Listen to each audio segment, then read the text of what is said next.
తెలంగాణ మహిళా బస్సు ప్రయాణికులకు టీఎస్ఆర్టీసీ యాజమాన్యం విజ్ఞప్తి చేసింది. ఎక్స్ప్రెస్ బస్సుల్లో ప్రయాణించే మహిళలు ఎక్కడ పడితే అక్కడ ఆపమని కోరుతున్నారని, అలా కుదరదన్నారు.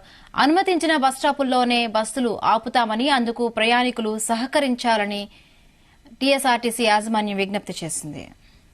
ప్రభుత్వం చేపట్టిన మహాలక్ష్మి ఉచిత ప్రయాణం మహిళలకి, ఆడపిల్లలకి, అదేవిధంగా థర్డ్ జెండర్ కి టీఎస్ఆర్టీసీ యాజమాన్యం చాలా సక్సెస్ఫుల్ గా ఇంప్లిమెంట్ చేయడం జరుగుతుంది.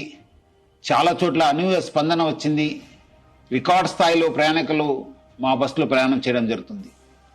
బట్ ఈ ఒక పథకం ఇంప్లిమెంట్ చేయడంలో యాజమాన్యానికి, ముఖ్యంగా మన సిబ్బంది కూడా కొన్ని సమస్యలు తెలియెత్తుతున్నావు.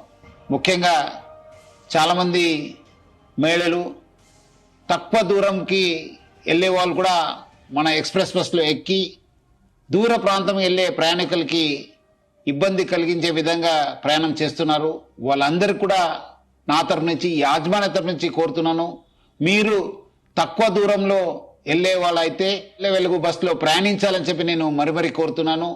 అదేవిధంగా కొంతమంది మహిళలు స్టేజ్ కాకుండా మధ్యలో, రోడ్ మధ్యలో ఆపడము, లేదంటే ఎక్కడ కావాలో అక్కడ ఆపండి అని చెప్పి అడుగుతున్నారు. దీనివల్ల కూడా చాలా దూర ప్రాంతంలో వెళ్ళే వాళ్ళు కూడా చాలా ఇబ్బంది కలుగుతుంది. స్టేజ్ దగ్గర మాత్రమే మా బస్సు ఆగడం జరుగుతుంది. సో ముఖ్యంగా దీనివల్ల కూడా దూర ప్రాంతం వెళ్ళే వాళ్ళు, వేరే ప్రయాణికులు కూడా మేలు జరుగుతుంది. మన కండక్టర్స్ కి, డ్రైవర్స్ కూడా బాగా జరుగుతుంది. లేదంటే కొన్ని చోట్ల మనకు చాలా ఇబ్బంది కలుగుతుంది. మన కండక్టర్స్ కూడా చాలా ఇబ్బంది పడుతున్నారు. ప్రజలు బాగా సహకరించారు. వాళ్ళందరూ కూడా నా తరపు నుంచి, యాజమాన్య తరపు కూడా ధన్యవాదాలు తెలుపుతున్నాను.